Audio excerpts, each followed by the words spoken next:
March 6, 2026, Friday. Narito pong muli ang Batang Pista para bigyan ng mga tips at giya para sa pakarera ng Metro Manila Turf Club, kung meron po tayong 7 pakarera na magsisimula sa ganap na alas 5:30 ng hapon. Tara, umpisa na po natin. Race number 1, the start of winner take all, covering races 1 to 7 with a distance of 1,200 meters. Piracom rating based on the decapping system race class 5:17 to 41 split. Dito po sa race number 1, pang-primera ko po, Di Banderat, angat sa laban na entry number 5, Bukawi River Town, nauling lumaban po. Last February 22, dito na po sa karera ng Metro Manila Turf Club, sa distansya 1,400 meters. At sa puwenta na ng preba, 1 minute and 31.2 seconds. Nang siya ay pumang-anim, sumakabay sila Uncle Vines, Majestic Star, at My Diamond. Nandun din po sa laban yung entry number 2 sa Pinsapin na pumang-apat naman po, at nagtala na mas magandang preba, 1 minute and 30.6 seconds. Ang huling laban pong naitala ni Bukawi River Town sa distansya 1,400 meters sa paglalabanan nila ngayon ay nagawa niya last December 17, kung saan siya po ay nagpreba ng 1 minute and 14 seconds na siya nga may best time sa laban na to, at nang siya ay pumang-apat, sumakabay sila Javel's Glory at Top Feeling. Panigundo ko na rin po entry number 2 sa Pinsapin na mayroon pong best time sa distansya 1,200 meters dito po sa Carrera Metro Turf. Na last January 7, siya po ay nagpreba ng 1 minute and 14.2 seconds. Nang tinalo niya ng malayo, ang mga kabayan sila Imperial Queen at Blown Away. Si Imperial Queen sa laban na yun na si Migundo ay nagpreba naman po ng 1 minute and 15 seconds. Kuning kong Pantersero, isa po pumababa sa laban pero di remate, kalok numero 8, Snow White. Nauling lumaban naman po last February 18. Dito na po sa karera ng Metro Manila Turf Club sa distansya 1,200 meters, siya po yung tala ng preba, 1 minute and 15.6 seconds. Nang siya ay pumanglima, sa mga kabayan sila Durian at Luke Skywalker. Pero bago po yung last February 4, dito na rin po sa karera ng Metro Manila Turf Club, sa parehas sa distansyang 1,200 meters, siya po yung tala mas magandang preba na 1 minute and 15.2 seconds. Nang siya ay nasigundo, sinananong kabayan si Wildcat. Tinalo niya po dun sa datingan ng tumersero na si Axis Deviation. Good luck po. Race number 2, the start of Peak 6, covering races 2 to 7 with a distance of 1,200 meters. Piracom rating based on the decapping system race class 5:17 to 41 split. Dito po sa race number 2, pang-primera ko po entry number 1, Johnny Bunny. Nauling lumaban po last February 21 sa kararan po ng Metro Manila Turf Club. Sa distansya 1,400 meters, siya po yung tala ng preba, 1 minute and 30.6 seconds. Nang siya ay nasigundong dikit, sa nananong kabayan si Ice Angel. Tinalo niya puro sa datingan ng tumersero na si Escondido. Ang last run naman po sa distansya 1,200 meters, dito po sa Carrera Metro Turf na paglalabanan nila ngayon, ay nagawa niya last January 23, kung siya po ay nagpreba ng 1 minute and 14.8 seconds. Nang tinalo niya ng malayo, ang mga kabayan sila Tokyo Rumba at Kalangaman Island. Pero bago po yun, last December 17, sa parehas sa distansya at karerahan, siya po yung tala na mas magandang preba na 1 minute and 14.2 seconds. Nang tinalo niya, ang mga kabayan sila West of the East at Shining Thunder. Panigundo ko na rin po, Di Bandera Kalok entry number 2, Figure It Out, na uling lumaban naman po last February 21. Dito po sa karera ng Metro Manila Turf Club, sa distansya 1,400 meters, siya po yung tala ng preba, 129.8. Nang siya ay pumang-apat, sa mga kabayan sila Boy Lollipop at Security Insight.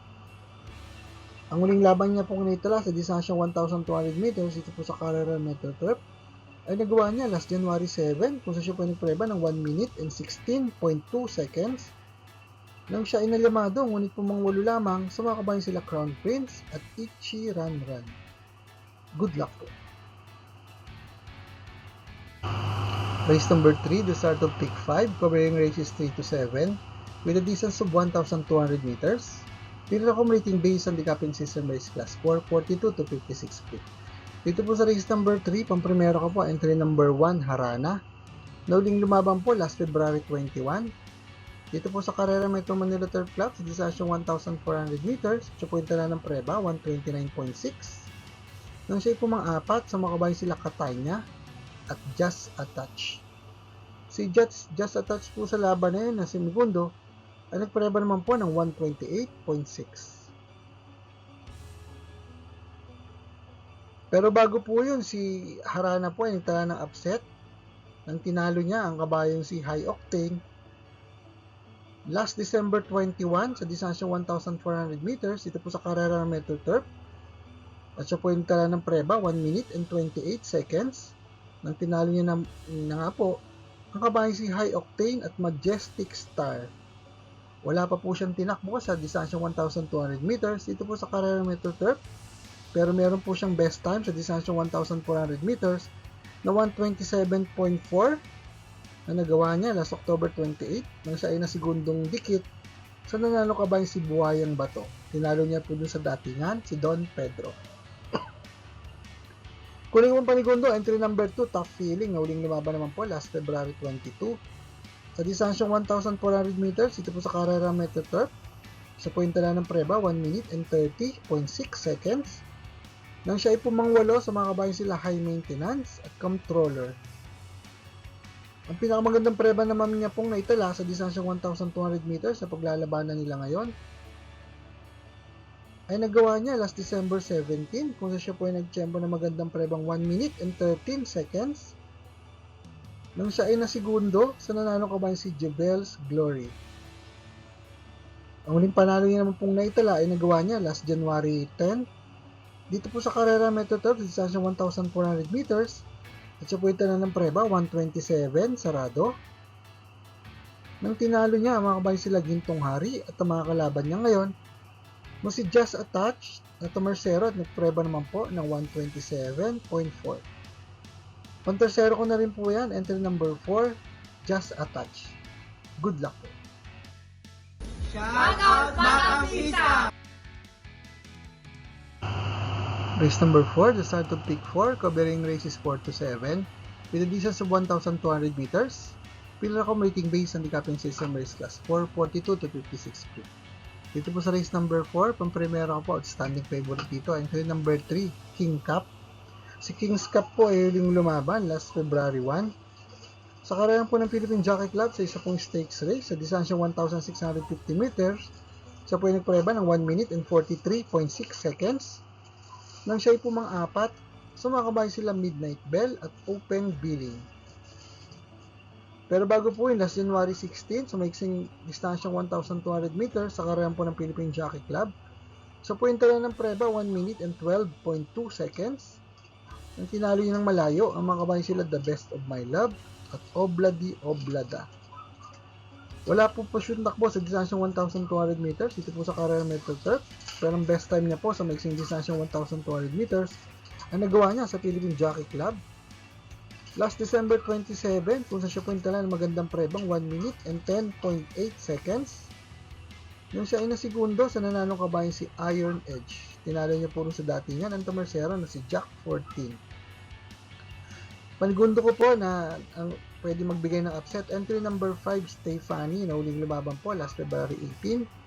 Dito na po sa karera ng Metro Manila Turf Club sa distansyang 1,200 meters. Siya po intala ng preba 1 minute and 14 seconds. Nang tinalo ng malayo ang mga kabayan sila Gentle Force at Golden Opportunity. Ang pinakamagandang preba niya pong naitala sa distansyang 1,200 meters dito po sa karera Metro Turf ay nagawa niya last July 2 kung siya po ay nagpreba ng magandang tiyempong 1 minute and 12.2 seconds. Nang tinalo niya ng malayo ang mga kabayan sila Sting at Instant Message. Good luck po.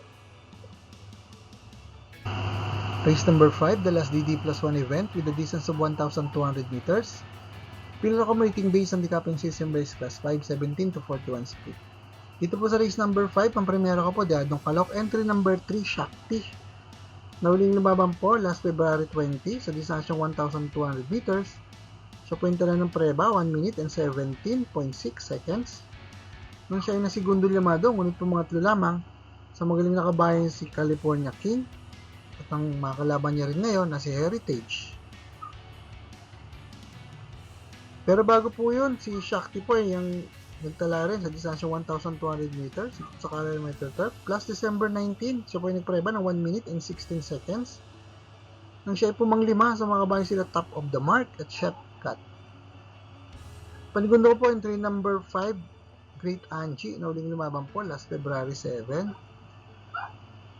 Sa karera po ng Metro Manila Turf Club, sa distansyang 1,400 meters, siya po yung tala ng preba, 1 minute and 33.36 seconds. Nang siya po mang-anim, sumakabay sila Electrify at Tanging Ikaw. Ang last official run niya po sa distansyang 1,200 meters, dito po sa karera Metro Turf, ay nagawa niya last January 9, kung siya po yung nagpreba ng 1 minute and 16.2 seconds. Nang siya po mang-anim, sumakabay sila Work From Home at Equitem. Ang pinakamagandang preba na naman pong naitala sa distansyang 1,200 meters sa paglalabanan nila ngayon, dito po sa Carrera Metro Turf ay nagawa niya last November 19, kung siya po ay nagpreba ng 1 minute and 15.6 seconds. Nang siya ay pumanglima, sumakabay sila Gold Rush at Axis Deviation. Pang-tercero ko po, entry number 7, Naughty Angel, na uling lumaban po last February 6. Sa karerang po ng Metro Manila Turf Club, sa distansyang 1,200 meters, siya po yung tala ng preba, 1 minute and 17 seconds. Nang siya ay pumanglima, sumakabay sila Golden 8 at Cat Bite. Pinakamagandang preba niya naman pong naitala sa distansyang 1,200 meters, dito po sa karerang Metro Turf, ay nagawa niya last January 9, kung saan siya po yung nagpreba ng 1 minute and 15.6 seconds. Nang siya ay nalyamado, ngunit na segundong dikit, sa nanalong kabayo si Baling Rikit. Tinalo niya puro sa datingan. Makakalaban niya rin ngayon na si One for the Road. Good luck po. Paalaala mga katropang karerista, please click like, subscribe, and hit the notification button para makatanggap ng mga updated videos and race results.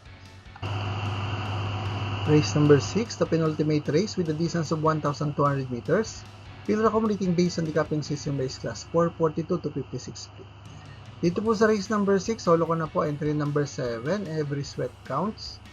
Si Every Sweat Counts po, ining lumaban last February 14. Sa karerang po ng Philippine Jockey Club, sa distansya 1,400 meters, siya po yung tala magandang preba, 1 minute and 25 seconds.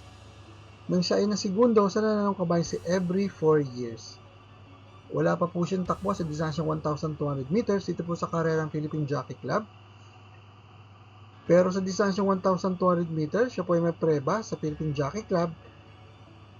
Last January 17, siya po yung tala magandang preba, 1 minute and 12.6 seconds. Good luck po. Race number 7, the last race of the day with a distance of 1,200 meters. Field accommodating based on the capping system race class 442 to 56 feet.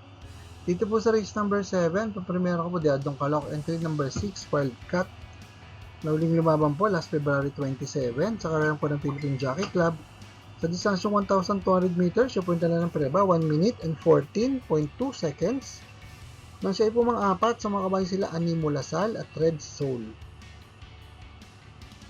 Ang last official run niya po sa distansyong 1,200 meters, dito po sa karera Metro Turf, ay nagawa niya last February 4, kung siya po yung nagpreba ng 1 minute and 14.6 seconds. Nang tinalo niya, ang mga kabayo sila Snow White at Axis Deviation. Panigundo ko po, diado rin po, entry number 8, Muni Money Man, na uling lumaban po last February 25.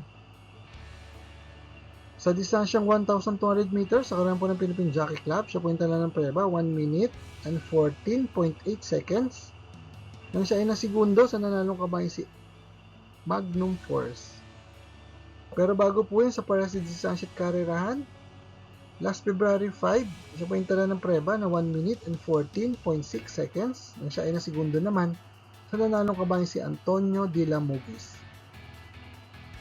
Ang pinakamagandang preba niya pong naitala sa distansyang 1,200 meters, dito po sa karera Metro Turf, ay nagawa niya last December 17, kung siya po yung nagpreba ng 1 minute and 15.6 seconds. Nang siya ay pumang-anim, sumakabay sila Juvel's Glory at Top Feeling. Kunin ko pang tersero, entry number 2, Right or Wrong. Nauling lumaban po last February 21 sa distansyang 1,400 meters. Dito po sa karera Metro Manila Turf Club, siya po yung tala ng preba, 129.8. Nang siya ay pumatlo, sumakabay sila Matikas at Stripes of Pink. Wala pa po siyang laban sa distansyang 1,200 meters dito po sa karera Metro Turf. Pero po ang best time niya po ay nagawa niya sa distansyang 1,400 meters last November 23 dito nga po sa karera Metro Turf. Siya po yung tala ng magandang preba, 126.8. nang siya ay nasigundo sa nanalong kabayan si Brown Pirate. Tinalo niya po sa datingan ang tumersero na si Elegant Lady. Good luck! For the complete results of these previous races, you may watch the Batang Pista Rewind results and dividend. MMT3, our next racing day schedule will be on March 7 and 8, Saturday and Sunday.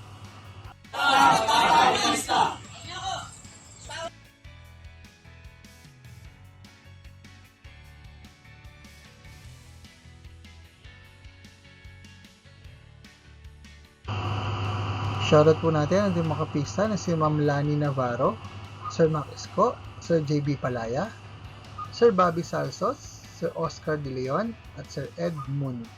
Maraming salamat din po sa ating mga bagong subscribers at mga kapista. Sa mais po makatanggap na updated race results and dividends at mga giya sa karera, please like, share, and subscribe sa ating Batang Pista channel. Click na notification bell para makareceive ng mga bagong videos. Paalaala mga kapista, ng karera po ay tinlibangan lamang at gamitin lamang pong sobra sang ayon sa ating kakayanan. Good luck and happy racing to all!